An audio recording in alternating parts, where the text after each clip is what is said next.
Thank you for visiting my channel. This is Julie Pettyjohn. Today I want to talk about redesigning your edge-to-edge designs.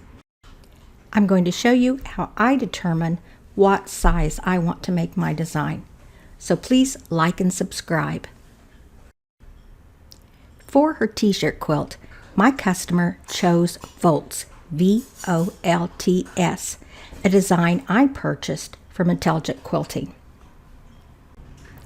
I bring the design into Pro Stitcher, and the first thing I do is check the dimensions at the top of the screen and see how large this is. It looks to me like it's going to be pretty large, but I want to look at a few more things first. I'm going to go ahead and tell you that air stitch is my big tip for this whole video. However, I do want to go through each step by step that I use. So I bring in the design, and the very first thing I want to do is save it on my flash drive to take over to my tablet, and I name it Volts 1 OG. For me, that means that it's not a pantograph, it's not the full thing, it's just one, and it is the original, the OG. I like to have that in case I get a design, resize, then find out that wasn't really the best choice and I want to go back to the original. So I first save it as the OG. Now, there are two different ways to do this. I can change everything on the computer and get it all ready to take over to the quilt, but sometimes I do that and then I get it over by the quilt and look at how it's going to stitch out, and seeing that quilt with the design, it just isn't speaking to me. So I'm showing you here how I would make an area box and how I'm going to resize it if I want to go that route. But what I find works best for me for an edge to edge is to save that original and just take my flash drive and take it straight over to the quilt. So let's go over to the quilt now. I am at the t-shirt quilt now, but I am not at the top of the quilt, and here's why. I had a technical difficulty earlier. I guess I pushed off and I should have stayed on. So sometimes that happens. I am going to re-video everything to show you what the next steps are. We just won't be at the top of the quilt. So let's get started on this. Here's the one OG design, and I've drawn a big rectangle over on the right tab to show you how to turn on air stitch. Normally all of these selections are green, and if you just tap stitch, the green goes off, and that allows the machine to not actually stitch, but to do what I call air stitching. So I just went to Pro Stitcher and start as you normally would and let the machine run. And then you can see and get a pretty good idea of, if that was stitching out, how big just one of them is going to be on your quilt. And if you want, you could repeat a few, and I wouldn't take the time to stitch way out, but I would move the machine around from one side to another just to get an idea of how much space that takes up. But you could also get a really good idea from this just how much room you have between each stitch. To reduce the design, I'm going to go to Modify, Resize, and then I will want to lock the aspect ratio and then use the minus to make it smaller.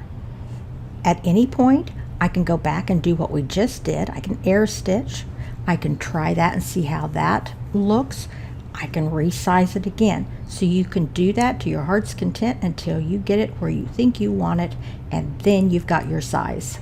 And you can then go to File and Save. I suggest saving this selected one as Volts 1 Resized. At this point, I'm going to clear this design off the screen, and I'm going to bring in the design that I earlier saved as my resized and bring that one in. Remember, I did this earlier, but I had some technical difficulty and I didn't get the video made of me doing this. So this is my Volts 1 resized. Next, I'm going to need to get the area of my quilt. So I'm going to go to the what would be the top left corner of my quilt. I want to make a 2-corner area, so I'm going to use the star key on my left handlebar. That's my shortcut, and I will push on that when my machine is up at the top left corner. Then I will bring my machine down to the bottom right corner and push that star again. Now, the reason I like to do a 2-corner is because then I know everything is square and straight. However, since I didn't video myself doing this earlier, I'm just going to put in the measurements of my quilt for right now, just to show you what that would look like on my screen. And if you've watched my videos before, you know that my height, I like to make 30 or 35 inches. I never go any bigger than that. If my quilt is 96 long, I don't make a 96 long area because I don't need it that long. There's no reason to make it that long. So then I'm going to put my design up over the boundary, because if I put it down lower, I would have this big space that didn't have any quilting on it. So I'm going to repeat until I get my design over as far as I need it. Then I'm going to go to vertical and add 1, close in the gap, and then I will crop and save my cropped pantograph and be ready to stitch the rest of my quilt. Again, I am so very sorry that I failed button pushing on the iPhone for video, and I hope that my technical difficulties didn't become a difficulty for you in understanding this video. I may have to do a video on this again sometime and make it all right.